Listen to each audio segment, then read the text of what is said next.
Here to tell us just how big is the man responsible for finding new ways that YouTube can make money. Mehrotra, great to have you here from Google. So you have done an amazing thing here. A lot of people thought this acquisition could be a mistake, but you've doubled revenue last year. What is the single most important thing that YouTube has done to make that happen?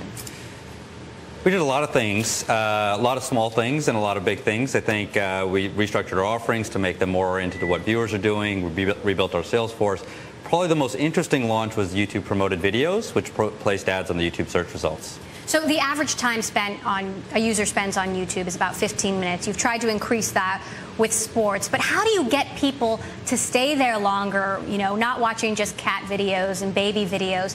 How do you increase the amount of time that users stay on your site? Well, we think, first off, we just need to make sure that the great content that's being created in the world is being brought to YouTube, and so we do a lot of work to ensure there's great tools for our creators. And then once that content is on the site, there's a lot of focus on ensuring people can find sets of videos to watch, to find not just that one video, but long sets of videos where they can see long sessions of engagement. Shashir, let me ask you about running ads on videos.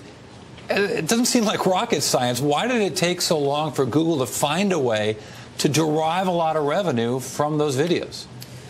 Well, I think the way to think about it is sort of in typical Google principles. Our general focus is make sure we have a great experience for our viewers and for our creators, and then turn around and make sure that the business is working right. And we think that we got it in the right order. So is there a technological change that happened? Because obviously the numbers that I cited in the drill down are pretty explosive.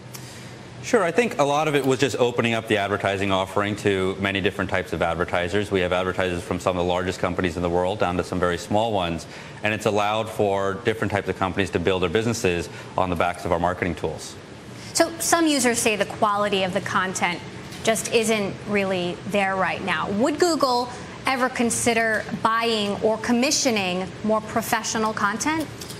So we generally don't believe that we'll be very good at commissioning content.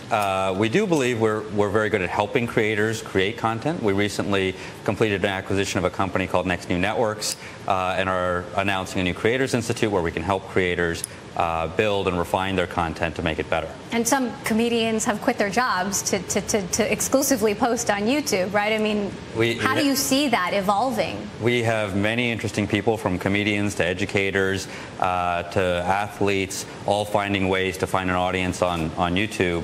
And we're very proud of the new sets of folks that can find that audience. We think of them as the next generation of cable networks. What about original content in terms of sort of highly produced, expensive content, even from the studios? There seems to be a lot of movement in that world, maybe a new deal with Miramax under works with Netflix. That seems to be another place where a different kind of video is coming on the internet. How do you decide not to be in that business? So we think that YouTube is a home for all types of content. We hope to be a platform from everyone from the person creating content in their bedroom all the way up to someone creating content in a big studio in Burbank. If YouTube has taught us one thing, though, it's that content's value and appreciation by its viewership is mostly driven by how informative, engaging, inspirational it is. And we've found that audiences gravitate to great content no matter where it's from. That said, we work with people across the board. But in terms of value, I mean, the cost of that kind of content, I'm not one to diss the cat video, but the cat video is a lot cheaper than an episode of The Sopranos. The revenues, the gross profit has got to be a lot better. So we think that certainly there's content that is much more expensive to produce, and we think that our revenue has to keep up. We've continued to innovate in our ad formats and our ad selling models to ensure that that revenue is going up. And we're proud to say that revenue to content partners has tripled for 2 years running, which is a pretty extreme amount of growth for revenue for that type of content. One of the most interesting statistics that I read today is that 150 years of YouTube video are watched on Facebook every day. What do you think of Facebook as a bigger player in the video market? Well, for us, Facebook is a place where a lot of conversations happen, and we think it's wonderful that, as you said, 150 years of videos watched on Facebook every day. We think those conversations happen on Facebook, they happen in email, they happen on Twitter, they happen all over the internet, and YouTube has always thought that the right way to think about video is to publish everywhere. One of the early successes in YouTube was ensuring that YouTube videos could be embedded on the internet, and we think what's happening now with where conversations are happening is sort of an extension of that trend. All right, Mehrotra, product manager of YouTube, thank you so much for joining us.